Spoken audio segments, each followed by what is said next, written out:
Om Shanti. Good morning. 20 दिसंबर 2021 आज सोमवार है।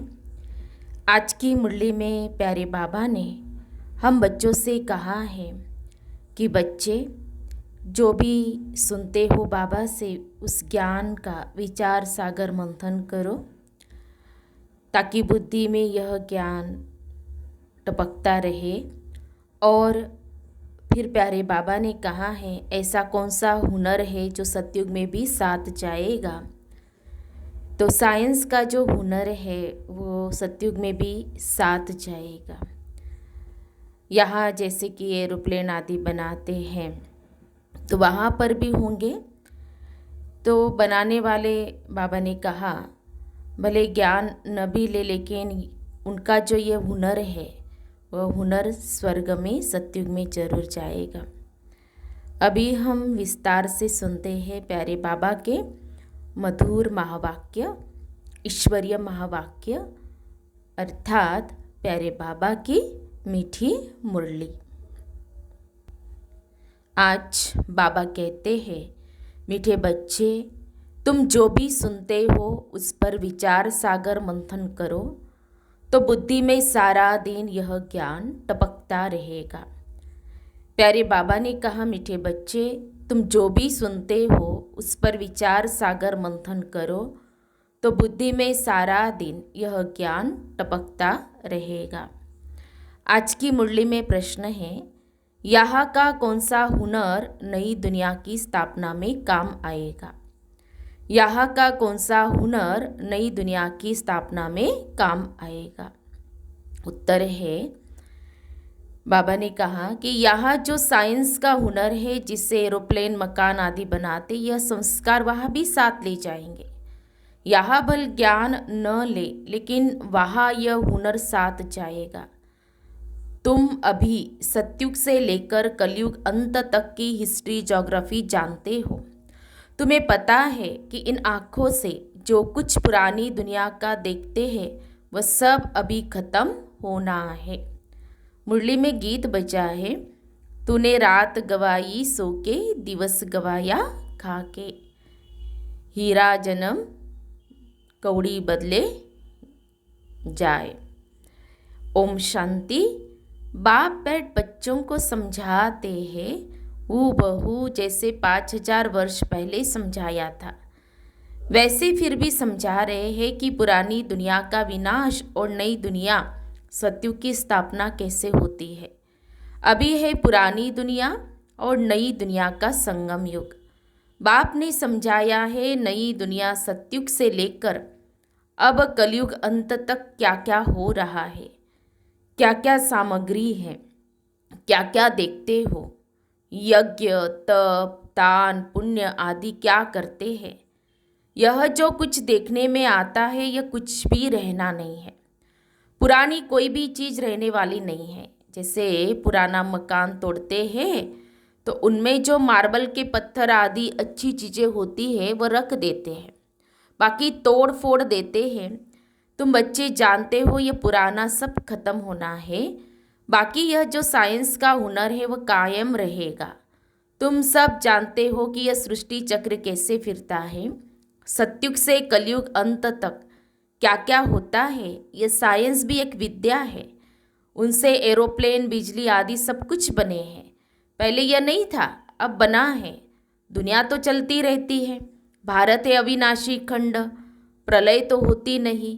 यह साइंस जिससे अभी इतना सुख मिलता है वह हुनर भी वहाँ रहता है। सीखी हुई चीज़ें दूसरे जन्म में भी काम आती हैं। कुछ न कुछ रहता है। यहाँ भी अर्थक्वेक जहाँ होती है तो फिर जल्दी में सारा नया बना देते हैं। वहाँ नई दुनिया में विमान आदि बनाने वाले भी होंगे। सृष्टि तो चलती ही रहती है। यह बनाने वाले फिर भी आएंगे। अंतमति सो गति होगी। बल उन्होंने यह ज्ञान नहीं है परंतु वह आएंगे जरूर और आकर नई नई चीज़ें बनाएंगे। यह ख्यालात अभी तुम्हारी बुद्धि में है। यह सब खत्म हो जाएंगे, बाकी सिर्फ भारत खंड ही रहेगा। तुम वॉरियर्स हो, अपने लिए योग बल से स्वराज्य की स्थापना कर रहे हो। वहाँ सब कुछ नया होगा। तत्व भी जो तमो प्रधान हैं वो सतो प्रधान बन जाएंगे। तुम भी नई पवित्र दुनिया में जाने के लिए अब पवित्र बन रहे हो। तुम जानते हो हम बच्चे यह सीख कर बहुत होशियार हो जाएंगे, बहुत मीठे फूल बन जाएंगे। तुम कोई को भी यह बातें सुनाते हो तो वह बहुत खुश होते हैं। जो जितना अच्छी रीति समझाते उन पर बहुत खुश होते हैं, कहते ये समझाते तो बहुत अच्छा है, परंतु जब ओपिनियन लिखने के लिए कहते हैं तो कहते विचार करेंगे। इतने में हम कैसे लिख दें? एक बार सुनने से वापसी योग कैसे रखें? ये सीख नहीं सकते। अच्छा तो लगता है, तुम ये जरूर समझाते होंगे कि अब पुरानी दुनिया का विनाश होना है, पापों का बोझा सिर पर बहुत है, यह पतित दुनिया है, पाप बहुत किए हुए हैं। रावण राज्य में सब पतित थे, तब तो पतित पावन बाप को बुलाते हैं। यह ज्ञान अभी तुमको है। सतयुग में यह कोई नहीं जानते कि इनके बाद त्रेता आएगा, वहाँ तो प्रारब्ध भुगते हैं। अब तुम बच्चे कितने बुद्धिमान बनते हो, जानते हो हमको रूहानी बाप पढ़ाते हैं। बाबा है वर्ल्ड ऑलमाइटी अथॉरिटी, वह है शास्त्रों की अथॉरिटी। उन शास्त्र पढ़ने वालों को ऑलमाइटी नहीं कहा जाता है। यह सब भक्ति मार्ग के शास्त्र है। बाकी यह जो बाबा तुमको पढ़ा रहे हैं यह है नई दुनिया के लिए नई बातें। तो तुम बच्चों को बहुत खुशी होनी चाहिए। बुद्धि में सारा दिन यह ज्ञान टपकता रहे। स्टूडेंट जो पढ़ते हैं उसको फिर रिवाइज भी करते हैं, जिसको ही विचार सागर मंथन कहा जाता है। तुम यह समझते हो कि बाबा हमको बेहद की पढ़ाई अथवा सृष्टि के आदि मध्य अंत का सारा राज बैठ समझाते हैं, जिसको तुम्हारे सिवाय कोई समझ नहीं सकते। इसलिए तुमको बहुत खुशी होनी चाहिए। तुम बहुत बड़े आदमी हो, तुमको पढ़ाने वाला भी ऊंचे ते ऊंचा बाप है, तो तुमको सदैव खुशी का पारा चढ़ा रहना चाहिए। सदैव बुद्धि में यह बातें रिवाइज करो कि पहले पहले हम पावन थे, फिर 84 जन्म ले पतित बन गए। अब ड्रामा प्लान अनुसार बाबा पावन बना रहे हैं। साधु संत सब कहते हैं कि हम रचता बाप और रचना के आदि मध्य अंत को नहीं जानते। तुम जानते हो क्राइस्ट फिर अपने समय पर आएगा। कृष्ण का जैसे सारी पृथ्वी पर राज्य था, अब सब अलग अलग हो गए हैं, आपस में लड़ झगड़ रहे हैं। अब कहते एक राज्य एक भाषा हो, मतभेद न हो। ये कैसे हो सकता है? अब तो आपस में लड़ झगड़ कर और ही पक्के हो गए हैं। अभी यह तो हो नहीं सकता जो सबकी एक देवताई मत हो जाए। भल कहते हैं राम राज्य चाहिए, परंतु समझते कुछ नहीं है। तुमको भी पहले कुछ पता नहीं था, अभी तुम ब्राह्मण बने हो। तुम जानते हो कि हमारा युग ही अलग है। इस संगम युग पर ब्रह्मा मुख वंशावली ब्राह्मण धर्म की स्थापना होती है। तुम ब्राह्मण हो, राज ऋषि, तुम पवित्र भी हो और शिव बाबा से राज्य प्राप्त करते हो। वह योग रखते हैं ब्रह्म से, एक बाप से नहीं रखते। कोई किससे रखते, कोई किससे, कोई किसका पुजारी तो कोई किसका। यह किसको पता ही नहीं कि ऊंचे ते ऊंचा कौन है। इसीलिए बाप ने कहा है यह सब है आसुरी संप्रदाय, तुच्छ बुद्धि, रावण के मुरीद है। तुम अभी शिव बाबा के बने हो। तुमको बाप से वर्षा मिलता है नई दुनिया सतयुग का। बाप कहते हैं आत्माएं तुमको अब तमो प्रधान से सतो प्रधान जरूर बनना है। इसलिए सिर्फ मुझे याद करो, कितनी सहज बात है। गीता में कृष्ण का नाम डाल दिया है, फिर उनको द्वापर युग में ले गए हैं।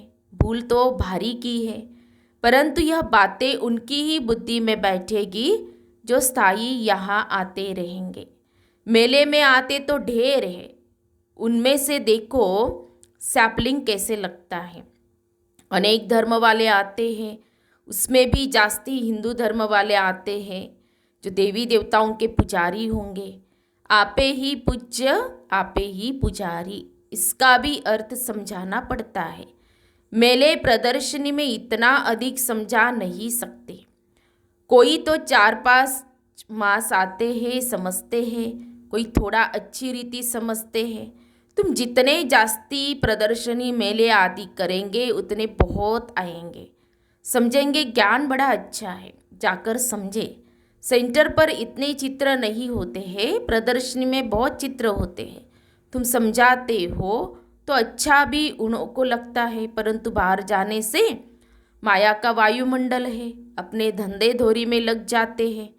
अभी यह पुरानी दुनिया खत्म हो नई बनेंगी और बाबा हमारे लिए स्वर्ग की बादशाही स्थापन कर रहे हैं। नई दुनिया में हम जाकर नए महल बनाएंगे। ऐसे नहीं नीचे से महल निकल आएंगे। पहली पहली मुख्य यह बात निश्चय करनी है कि वह हमारा बाप भी है, टीचर भी है, सद्गुरु भी है, मनुष्य सृष्टि का बीज रूप है, उनमें सारी नॉलेज है। तब तो महिमा गाते हैं ज्ञान का सागर। वह बीज जड़ होता है, वह बोल न सके, यह चैतन्य है। बाप ने तुमको सारी नॉलेज दी है जो औरों को अच्छी रीति समझानी है। मेले व प्रदर्शनी में ढेर आते हैं, निकलते कोटों में कोई है। 7-8 दिन आकर फिर गुम हो जाते हैं। ऐसे करते करते कोई न कोई निकल आएगा। समय थोड़ा है, विनाश सामने खड़ा है। कर्मातीत अवस्था को पाना है जरूर। पतित से पावन होने के लिए याद बहुत जरूरी है। अपनी संभाल करनी है। मुझे सतो प्रधान बनना है, यह चिंता लगी रहे, क्योंकि सिर पर जन्म जन्मांतर का बोझा है। रावण राज्य होने से सीढ़ी उतरते ही आए हो, अब योग बल से चढ़ना है। रात दिन यही फिक्रात रहे कि मुझे सतो प्रधान बनना है। और सृष्टि चक्र की नॉलेज भी बुद्धि में चाहिए। स्कूल में भी यह रहता है कि हम फलानी फलानी सब्जेक्ट में पास हो जाए।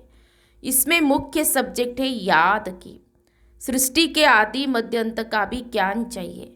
तुम्हारी बुद्धि में सारा सीढ़ी का ज्ञान है कि अब हम बाबा की याद से सतयुगी सूर्यवंशी घराने की सीढ़ी चढ़ते हैं। 84 जन्म लेते सीढ़ी उतरते आए, अब फट से चढ़ जाना है। गायन है ना, सेकंड में जीवन मुक्ति। इस जन्म में ही बाप से जीवन मुक्ति का वर्षा लेकर सो देवता बन जाएंगे। बाबा कहते हैं बच्चे तुम ही सूर्यवंशी थे, फिर चंद्रवंशी वैश्यवंशी बने।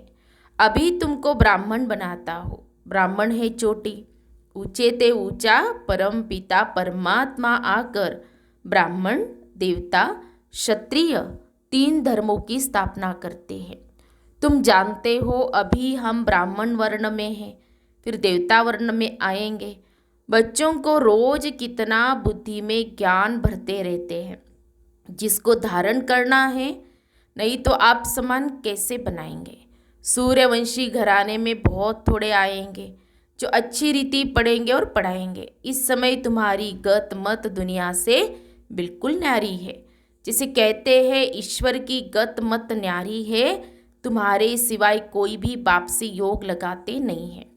प्रदर्शनी में आते हैं फिर चले जाते हैं, वह बन जाते हैं प्रजा। बाकी जो अच्छी रीति पढ़ेंगे पढ़ाएंगे वह अच्छा पद पा सकते हैं। फिर तुम्हारी यह मिशनरी भी जोर भरती जाएंगी, बहुतों को कशिश होंगी, आते रहेंगे। नई बात को फैलने में समय तो लगता है ना। चित्र भी फट से बहुत बन जाएंगे। दिन प्रतिदिन मनुष्य भी वृद्धि को पाते जाते हैं। तुम जानते हो यह जो बॉम्ब शादी की लड़ाई लगेंगी फिर क्या हाल होगा। दिन प्रतिदिन दुख अपार होता जाएगा। आखिरी यह दुख की दुनिया खत्म होगी, टोटल विनाश नहीं होगा। शास्त्रों में गायन है यह भारत अविनाशी खंड है। तुम जानते हो हमारा यादगार हू बहू आबू में है, उस पर समझाना चाहिए। वह है जड़ यादगार। यहाँ प्रैक्टिकल स्थापना हो रही है। राजयोग सीख रहे हो वैकुंठ के लिए। दिलवाड़ा मंदिर कितना अच्छा बना हुआ है, हम भी यहाँ आकर बैठे हैं। पहले से ही हमारा यादगार बना हुआ है। तुम स्वर्ग की राजाई पाने के लिए यहाँ बैठे हो। कहते बाबा हम आपसे राज्य लेकर ही छोड़ेंगे। जो अच्छी तरह सारा दिन सिमरन करते और कराते होंगे खुशी भी उन्हों को रहेंगी। स्टूडेंट खुद समझते हम पास होंगे व नहीं। लाखों करोड़ों में से स्कॉलरशिप कितने थोड़ों को मिलती है। मुख्य है 8 सोने के, फिर 108 चांदी के, बाकी 16,000 तांबे के। जैसे देखो पोप मेडल्स देते थे तो सबको सोने का थोड़ी देंगे, कोई को सोने का, कोई को चांदी का। माला भी ऐसे बनती है। तुम चाहते हो गोल्डन प्राइज लेवे, चांदी की लेने से चंद्रवंशी में आ जाएंगे। बाबा कहते मुझे याद करो तो विकर्म विनाश होंगे, और कोई उपाय ही नहीं है। यही फुर्ना रखो पास होने का। लड़ाई का थोड़ा जास्ती हंगामा होगा, फिर जोर से पुरुषार्थ करने लग पड़ेंगे। इम्तिहान के टाइम स्टूडेंट भी गैलप करने पुरुषार्थ में लग जाते हैं। ये बेहद का स्कूल है। प्रदर्शनी पर खूब प्रैक्टिस करते रहो। प्रोजेक्टर से इतने प्रभावित नहीं होते हैं जितना प्रदर्शनी देख वंडर खाते हैं। अच्छा, मीठे मीठे सिखे लदे बच्चों प्रति माता पिता बाप दादा का याद प्यार और गुड मॉर्निंग। रूहानी बाप की रूहानी बच्चों को नमस्ते। हम रूहानी बच्चों की रूहानी बाप दादा को याद प्यार और नमस्ते नमस्ते। ओम शांति ओम शांति ओम शांति। गुड मॉर्निंग बाबा, शुक्रिया बाबा, पद्मा पदम शुक्रिया बाबा आपका। फिर है धारणा के लिए मुख्य सार। आज की मुरली का सार 2 पॉइंट में। पहली पॉइंट, पुरानी दुनिया का विनाश हो उसके पहले अपनी कर्मातीत अवस्था बनानी है। याद में रह सतो प्रधान बनना है। दूसरी पॉइंट, सदा यही खुशी रहे कि हमें पढ़ाने वाला स्वयं ऊंचे ते ऊंचा बाप है। पढ़ाई अच्छी रीति पढ़नी और पढ़ानी है। सुनकर विचार सागर मंथन करना है। प्यारे बाबा का वरदान है, निर्विकारी व फरिश्ते स्वरूप की स्थिति का अनुभव करने वाले आत्म अभिमानी भव। निर्विकारी व फरिश्ते स्वरूप की स्थिति का अनुभव करने वाले आत्म अभिमानी भव। स्पष्टीकरण है, जो बच्चे आत्म अभिमानी बनते हैं वह सहज ही निर्विकारी बन जाते हैं। आत्म अभिमानी स्थिति द्वारा मनसा में भी निर्विकारीपन की स्टेज का अनुभव होता है। ऐसे निर्विकारी जिन्हें किसी भी प्रकार की इम्प्यूरिटी व 5 तत्वों की आकर्षित नहीं करती, वही फरिश्ता कहलाते हैं। इसके लिए साकार में रहते हुए अपनी निराकारी आत्म अभिमानी स्थिति में स्थित रहो। स्लोगन है, जीवन में अतीन्द्रिय सुख का अनुभव करने के लिए विशेष अमृत वेले एकांत प्रिय बनो। जीवन में अतीन्द्रिय सुख का अनुभव करने के लिए विशेष अमृत वेले एकांत प्रिय बनो। तो हम सब ने सुने प्यारे बाबा के मधुर महावाक्य, ईश्वरीय महावाक्य। तो आज प्यारे बाबा ने हम बच्चों को विधि बता दी है कि अतीन्द्रिय सुख में रहना है तो विचार सागर मंथन भी करना है, एकांत प्रिय बनना है, और विशेष बाबा ने सवेरे सवेरे उठ कर के बाबा को याद करने के लिए बताया है, जिससे हमें अतीन्द्रिय सुख का अनुभव हो सकता है। तो आज सारा दिन बाबा ने जो हम बच्चों को सुनाया है उसका मनन चिंतन करेंगे। ओम शांति ओम शांति ओम शांति।